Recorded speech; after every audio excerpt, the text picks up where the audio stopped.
Assalamualaikum warahmatullahi wabarakatuh. Salam sehat dan bahagia untuk anak-anakku semua kelas 7 SMP.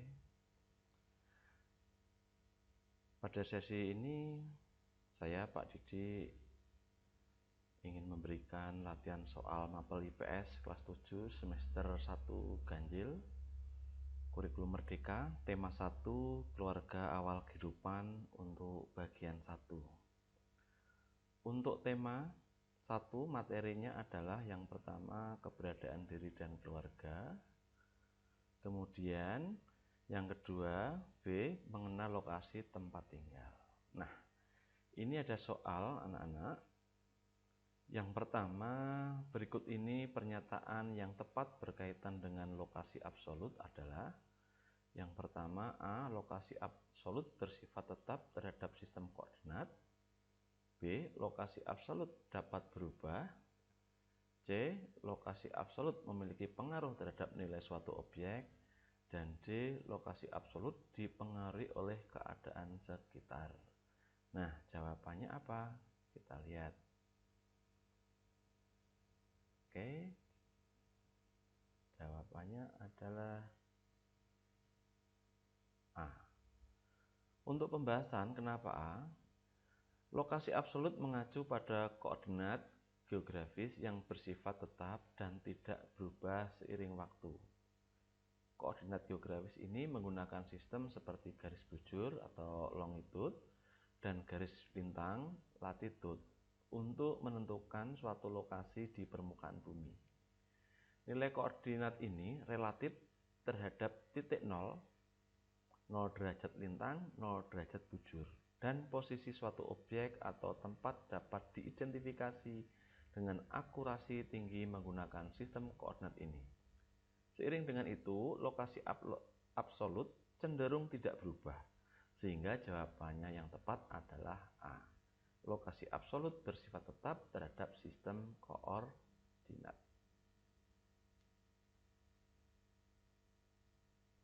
Selanjutnya untuk soal nomor 2. Di bawah ini yang merupakan contoh lokasi absolut adalah A. Lokasi geografis negara Indonesia yang terletak di antara Samudra Hindia dan Samudra Pasifik. B. Indonesia terletak pada 6 derajat lintang utara sampai 11 derajat lintang selatan dan 95 bujur timur sampai 141 bujur timur. C. Candi Borobudur terletak 45 km dari Candi Prambanan. D. Singapura terletak di sebelah selatan Malaysia. Jawabannya adalah B, yaitu Indonesia terletak pada 6 derajat lintang utara sampai 11 derajat lintang selatan dan 95 bujur timur sampai 141 bujur timur. Untuk pembahasan, lokasi absolut secara spesifik menunjukkan koordinat geografis suatu tempat dengan menggunakan garis lintang dan garis bujur. Dalam opsi B, koordinat geografis Indonesia dinyatakan dengan jelas, yaitu antara 6 derajat lintang utara sampai 11 derajat lintang selatan garis lintang dan 95 bujur timur sampai 141 bujur timur garis bujur. Inilah contoh lokasi absolut yang spesifik dan bersifat tetap terhadap sistem koordinat. Sebaliknya, opsi A, C, dan D lebih cenderung menyajikan informasi mengenai lokasi relatif atau deskripsi posisi suatu tempat tanpa menggunakan koordinat geografis yang spesifik. Selanjutnya, untuk soal nomor 3. Gunung Merapi terletak di sebelah utara Provinsi Daerah Istimewa Yogyakarta. Hal tersebut merupakan contoh dari A. Lokasi absolut, B. Lokasi relatif, C. Lokasi mutlak, dan D. Lokasi tepat. Jawabannya adalah B. Lokasi relatif. Untuk pembahasan, lokasi relatif memberikan informasi mengenai posisi suatu objek atau tempat berdasarkan posisinya terhadap objek atau tempat lain. Dalam kasus ini, Gunung Merapi diberikan lokasi relatifnya terhadap Provinsi Daerah Istimewa Yogyakarta, yaitu di sebelah utara. Lokasi relatif memberikan informasi mengenai hubungan spasial antar objek atau tempat, tetapi tidak memberikan koordinat geografis yang spesifik. Sebaliknya, lokasi absolut memberikan koordinat geografis yang spesifik, sedangkan lokasi mutlak tidak merupakan istilah yang umum digunakan dalam konteks geografi. Oleh karena itu, jawaban yang paling tepat dalam konteks ini adalah opsi B, lokasi relatif. Selanjutnya soal nomor 4. Posisi suatu wilayah berdasarkan kenyataan di permukaan bumi disebut A. Letak absolut, B. Letak relatif, C. Letak geografis, dan D. Letak geologis. Kita lihat jawabannya adalah C. Letak geografis. Untuk pembahasannya, yang pertama, letak absolut merujuk pada koordinat geografis suatu tempat menggunakan garis lintang dan bujur. Ini memberikan lokasi yang spesifik dan tetap terhadap sistem koordinat. Yang kedua, letak relatif memberikan informasi mengenai posisi suatu tempat atau objek terhadap tempat atau objek lain di sekitarnya. Ini berkaitan dengan hubungan spasial antar objek dan objek. Yang ketiga, letak geografis. Letak geografis merupakan istilah umum yang mencakup baik letak absolut maupun relatif. Ini mencakup posisi suatu tempat di permukaan bumi berdasarkan koordinat geografis dan atau hanya hubungannya dengan tempat atau objek lain di sekitarnya. Yang keempat, letak geologis. Lebih berkaitan dengan ciri-ciri geologi atau formasi geologi suatu wilayah dan tidak secara langsung terkait dengan posisi geografisnya. Oleh karena itu, jawaban yang paling sesuai dengan pertanyaan di atas adalah opsi C, yaitu letak geografis.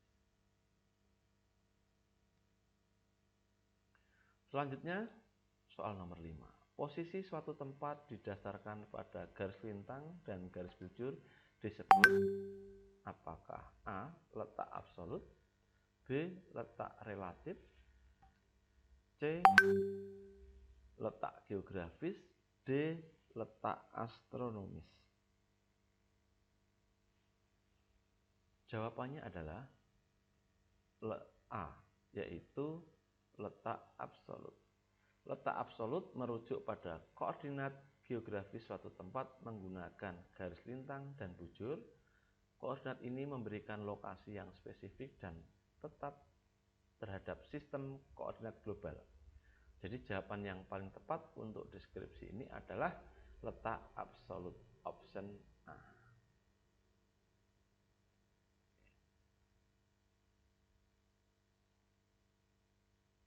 Jadi karena pertanyaan mengacu pada garis lintang dan bujur yang memberikan koordinat geografis spesifik, jawaban yang paling sesuai adalah opsi A, letak absolut.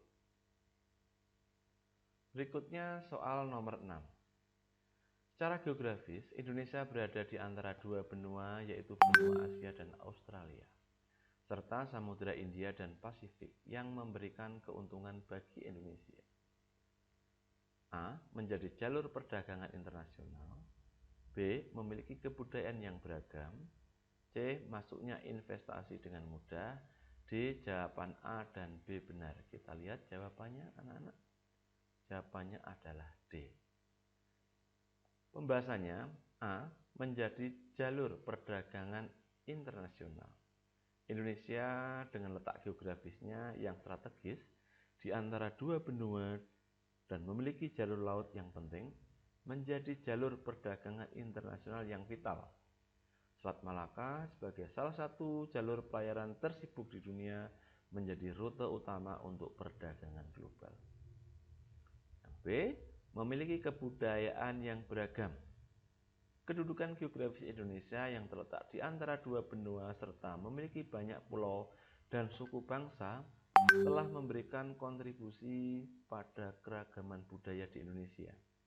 Ragam kebudayaan ini mencakup bahasa, adat istiadat, dan seni, dan lainnya.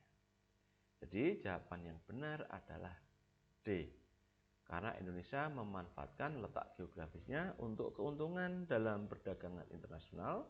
Jawaban A. Dan memiliki keragaman budaya. Jawaban B. Berikutnya anak-anak untuk kelas 7. Maaf, soal nomor 7.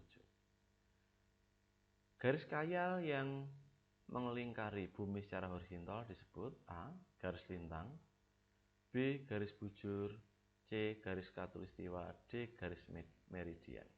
Jawabannya adalah A. Garis lintang. Pembahasannya, garis lintang atau latitude, ya, latitude. Garis lintang adalah garis khayal yang melintang secara horizontal di permukaan bumi. Garis lintang diukur dalam derajat utara atau selatan dari garis khatulistiwa 0 derajat lintang. Salah satu garis lintang yang paling terkenal adalah garis khatulistiwa itu sendiri, yang terletak pada 0 derajat lintang. Jadi jawaban yang paling sesuai dengan deskripsi khayal yang melingkari bumi secara horizontal adalah A. Garis lintang. Selanjutnya, anak, soal nomor 8. Garis khayal yang melingkari bumi secara vertikal serta menghubungkan kutub utara dan kutub selatan disebut A. Garis lintang, B. Garis bujur, C. Garis khatulistiwa, dan D. Garis meridian. Jawabannya adalah D. Garis meridian. Pembahasannya, garis meridian atau longitude, garis meridian adalah garis khayal yang melintang dari kutub utara ke kutub selatan dan mengukur posisi suatu tempat dalam derajat timur atau barat dari garis meridian utama, biasanya yang melalui Greenwich, London. Garis meridian adalah garis vertikal yang menghubungkan kutub utara dan kutub selatan. Jadi jawabannya adalah garis meridian. Ya, jawabannya adalah D. Selanjutnya anak-anak untuk soal nomor 9.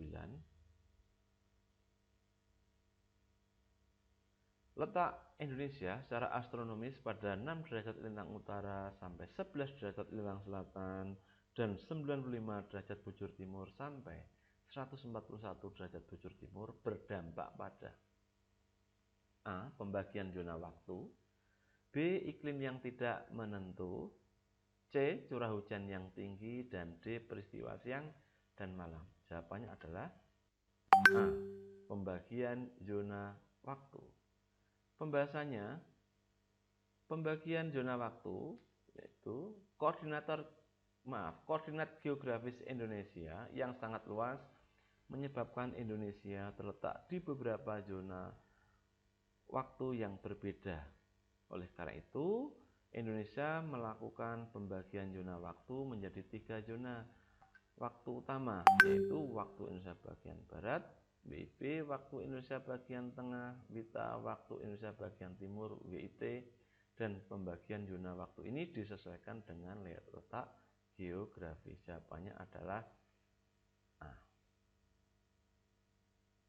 Jadi jawaban yang paling sesuai dengan dampak letak geografis Indonesia pada koordinat tersebut adalah A. Pembagian zona waktu. Soal nomor 10. Waktu Indonesia Barat ya, mendasarkan pada garis meridian pangkal A. 105 derajat bujur timur, B. 120 derajat bujur timur, C. 135 derajat bujur timur, dan D. 140 derajat bujur timur. Jawabannya adalah A. Ya. Pembahasan, waktu Indonesia Barat WIB berada pada garis meridian 120 derajat bujur timur. Garis meridian 120 derajat bujur timur dipilih sebagai referensi waktu untuk WIB yang mencakup wilayah-wilayah di sebelah baratnya. Ya, jadi jawabannya yang benar adalah A ya, 120 maaf. Oke ya. Maaf, jawabannya yang benar maaf adalah optionnya B ya. Jadi jawabannya yang benar adalah B. Berikutnya, waktu Indonesia Tengah pada soal nomor 11 mendasarkan pada garis meridian pangkal A 105 derajat bujur timur, B 120 derajat bujur timur, C 135 derajat bujur timur, dan D 140 derajat bujur timur. Jawabannya adalah C ya, 135 derajat bujur timur.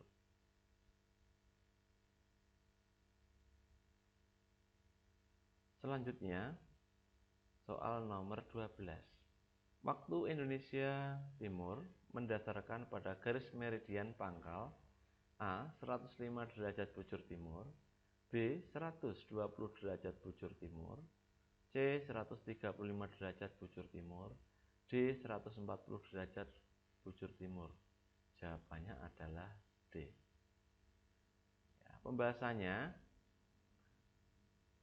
waktu Indonesia Timur WIT berada pada garis meridian 140 derajat bujur timur.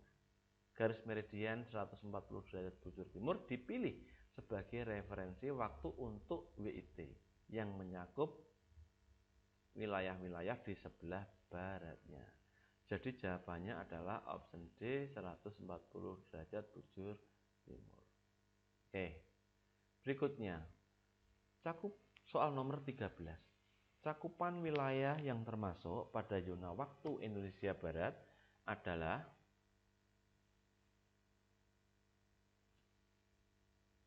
A. Provinsi di Pulau Sumatera, Jawa, Kalimantan Timur, B. Provinsi di Pulau Sumatera, Jawa, dan Bali, C. Provinsi di Pulau Sumatera, Jawa, dan Kalimantan, D. Provinsi di Pulau Sumatera, Jawa, dan Kalimantan Barat. Kalimantan Selatan. Jawabannya yang benar adalah C. Provinsi di Pulau Sumatera, Jawa, dan Kalimantan Barat. Waktu Indonesia Barat WIB meliputi wilayah yang terletak antara garis meridian 105 derajat bujur timur hingga 120 derajat bujur timur. Oleh karena itu, wilayah yang berada di Pulau Sumatera, Jawa, dan Kalimantan Barat termasuk dalam zona waktu Indonesia Barat. Jadi jawabannya adalah option C. Selanjutnya, soal nomor 14. Wilayah yang termasuk pada cakupan zona waktu Indonesia Tengah WITA adalah A. Provinsi Kalimantan Barat, Kalimantan Selatan, Bali, B. Provinsi Kalimantan Timur, Kalimantan Selatan, Bali, C. NTB, NTT, Papua, D. Maluku Provinsi di Papua. Jawabannya adalah B. Waktu Indonesia Tengah WITA meliputi wilayah yang terletak antara garis meridian 120 derajat bujur timur hingga 127,5 derajat bujur timur. Oleh karena itu,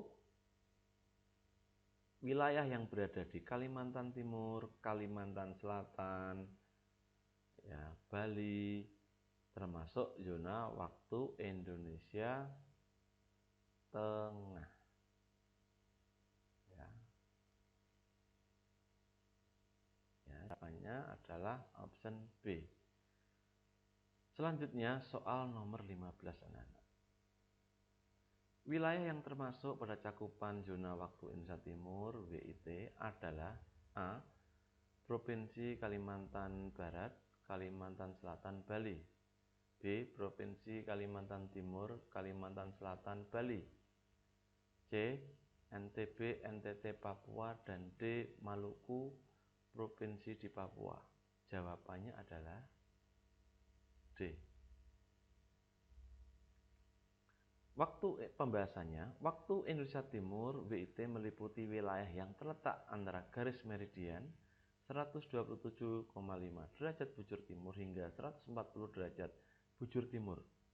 Oleh karena itu, wilayah yang termasuk dalam WT meliputi Nusa Tenggara Barat, Nusa Tenggara Timur, dan wilayah di Papua. Ya. Jadi optionnya, optionnya adalah option C. Oke. Selanjutnya soal nomor 16. Kondisi rata-rata udara di suatu wilayah yang relatif sempit dalam waktu yang singkat disebut A. Cuaca, B. Temperatur, C. Suhu, D. Iklim. Jawabannya adalah A. Cuaca. Pembahasannya, cuaca merujuk pada kondisi atmosfer di suatu wilayah dalam waktu yang singkat, seperti dalam rentang waktu harian atau mingguan. Cuaca mencakup parameter-parameter seperti suhu, kelembapan udara, kecepatan dan arah angin, tekanan udara, serta kemungkinan hujan, salju atau cuaca lainnya. Cuaca dapat berubah-ubah dalam waktu singkat. Jadi jawabannya adalah cuaca. Selanjutnya anak-anak soal nomor 17. Kondisi cuaca rata-rata tahunan pada wilayah dengan cakupan yang luas disebut A. Cuaca, B. Temperatur, C. Suhu, D. Iklim. Kita lihat jawabannya adalah D. Iklim. Pembahasannya, iklim merujuk pada pola cuaca rata-rata dalam jangka waktu yang lebih panjang. Biasanya diukur dalam rentang waktu tahunan, dekade, atau abad. Ini mencakup parameter-parameter seperti suhu rata-rata, curah hujan, kelembapan udara, dan pola cuaca lainnya yang dapat diharapkan dalam jangka waktu yang lebih panjang. Jadi jawabannya adalah D. Selanjutnya anak-anak untuk soal nomor 18. Indonesia memiliki iklim tropis yang terdiri atas dua musim, yaitu A. Musim hujan dan musim panas, B. Musim hujan dan kemarau, C. Musim panas dan musim dingin, D. Musim dingin dan musim panas. Jawabannya adalah B. Musim hujan dan kemarau. Pembahasannya, musim hujan biasanya ditandai dengan curah hujan yang tinggi. Musim hujan di Indonesia umumnya terjadi antara bulan Oktober hingga Maret, terkait dengan pergerakan muson Australia musim barat yang membawa angin lembab dari Samudra India. Musim kemarau biasanya ditandai dengan cuaca yang lebih kering dan curah hujan yang lebih rendah. Musim kemarau di Indonesia umumnya terjadi antara bulan April hingga September, ketika angin muson Australia beralih ke timur dan membawa angin kering. Iklim tropis di Indonesia cenderung panas sepanjang tahun, tetapi perubahan musim hujan dan musim kemarau memengaruhi kondisi cuaca secara signifikan. Oleh karena itu, jawaban yang paling tepat adalah B. Musim hujan dan kemarau. Anak-anakku yang hebat, soal nomor 9. Musim penghujan di Indonesia biasanya terjadi pada bulan A. Januari sampai April, B. Maret sampai Juni, C. April sampai September, D. Oktober sampai Maret. Jawabannya adalah C. April sampai September. Pembahasannya, musim penghujan di Indonesia umumnya terjadi antara bulan April hingga September. Pada periode ini, Indonesia dipengaruhi oleh angin muson barat atau angin muson Australia yang membawa angin lembab dari Samudra Hindia ke wilayah Indonesia. Ini menyebabkan peningkatan curah hujan dan musim hujan yang khas.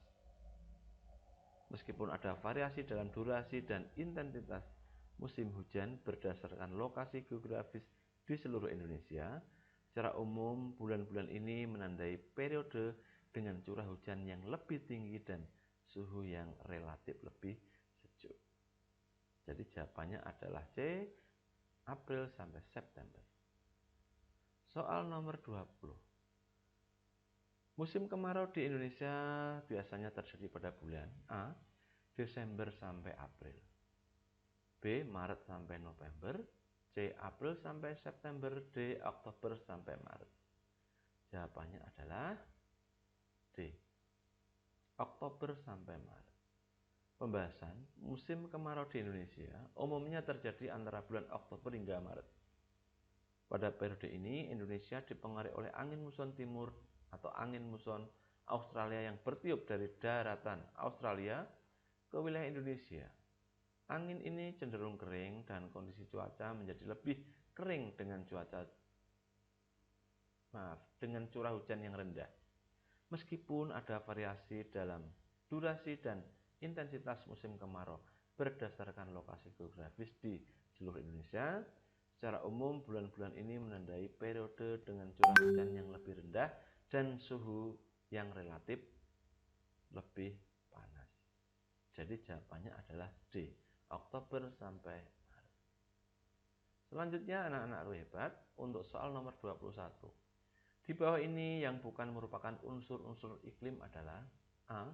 Penyinaran matahari, suhu udara, B. Suhu udara, kelembapan udara, angin, C. Kelembapan udara, suhu udara, angin, hujan, penyinaran matahari, D. Suhu udara, kelembapan udara, penyinaran matahari, angin, hujan, dan kontur tanah. Jawabannya adalah C. Pembahasannya, suhu udara. Suhu udara adalah salah satu unsur utama iklim yang mencerminkan sejauh mana udara di suatu wilayah menjadi panas atau dingin. Kelembapan udara mengacu pada jumlah uap air yang terjadi di udara dan mempengaruhi kenyamanan termal. Penyinaran matahari mencakup cahaya dan panas yang diterima dari matahari dan mempengaruhi suhu dan kondisi iklim. Angin merupakan gerakan udara di atmosfer yang dapat mempengaruhi suhu dan distribusi udara di seluruh wilayah. Hujan adalah kondisi cuaca yang melibatkan presipitasi air dari atmosfer ke permukaan bumi. Kontur tanah lebih terkait dengan relief atau topografi wilayah dan bukan unsur iklim. Relief dapat memengaruhi pola aliran udara, tetapi itu lebih berkaitan dengan topografi daripada dengan unsur-unsur iklim yang mencirikan kondisi cuaca suatu wilayah. Jadi jawaban yang paling benar adalah C. Suhu udara, kelembapan udara, penyinaran matahari, angin, hujan. Di mana kontur tanah bukanlah unsur iklim melainkan karakteristik topografi wilayah. Berikutnya soal nomor 22, anak-anak. Karakter tanaman yang hidup di daerah tropis adalah A. Memiliki varietas tanaman yang sedikit, B. Varietas tanaman bahan makanan pokok kaya akan hidrat arang, C. Varietas tanaman yang banyak mengandung mineral, D. Varietas tanaman yang terbatas jumlahnya. Jawabannya adalah B. Varietas tanaman bahan makanan pokok kaya akan hidrat arang.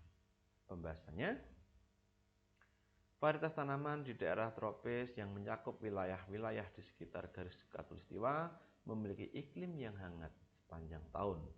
Oleh karena itu, tanaman yang hidup di daerah tropis cenderung mengandung hidrat arang yang tinggi karena proses fotosintesis mereka dapat berlangsung sepanjang tahun dengan intensitas sinar matahari yang tinggi.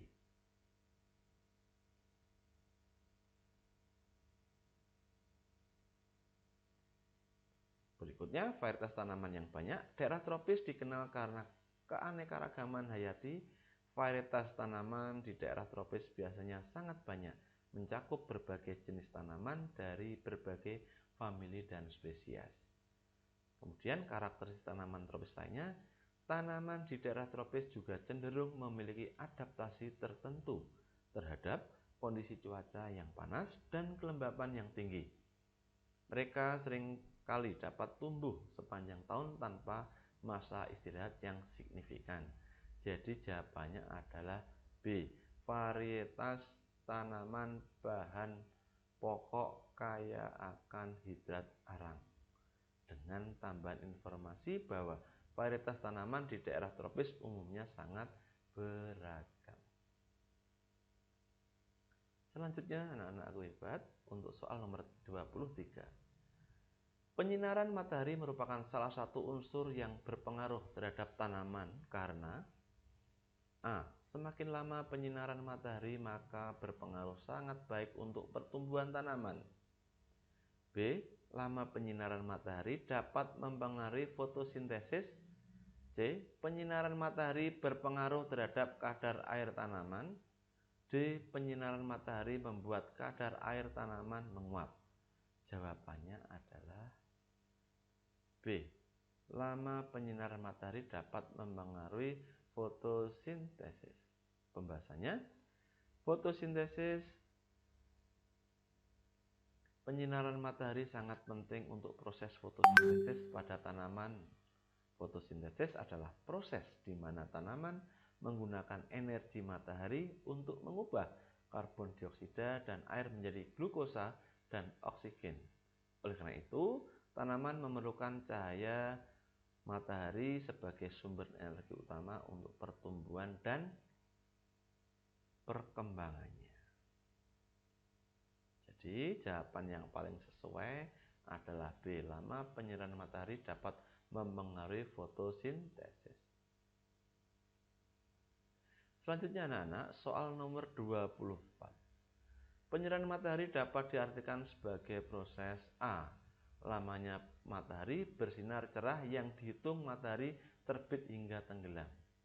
B. Lamanya matahari bersinar cerah yang dihitung matahari terbit hingga tengah hari. C. Lamanya matahari bersinar yang dihitung matahari terbit hingga terbenam. D. Lamanya matahari bersinar yang dihitung matahari pada tengah hari hingga terbenam. Jawabannya adalah C. Pembahasannya, lamanya matahari bersinar yang dihitung matahari terbit hingga terbenam. Lamanya penyinaran matahari, istilah penyinaran matahari umumnya merujuk pada lamanya waktu ketika matahari bersinar dalam sehari. Proses ini diukur dari matahari terbit hingga matahari terbenam. Jadi jawaban yang paling sesuai adalah C. Lamanya matahari bersinar yang dihitung dari matahari terbit hingga terbenam. Soal 25. Nomor 25 anak-anakku hebat. Derajat panas atau dingin yang diukur dengan skala tertentu disebut A. Kelembapan, B. Suhu, C. Iklim, D. Cuaca. Jawabannya adalah B, yaitu suhu.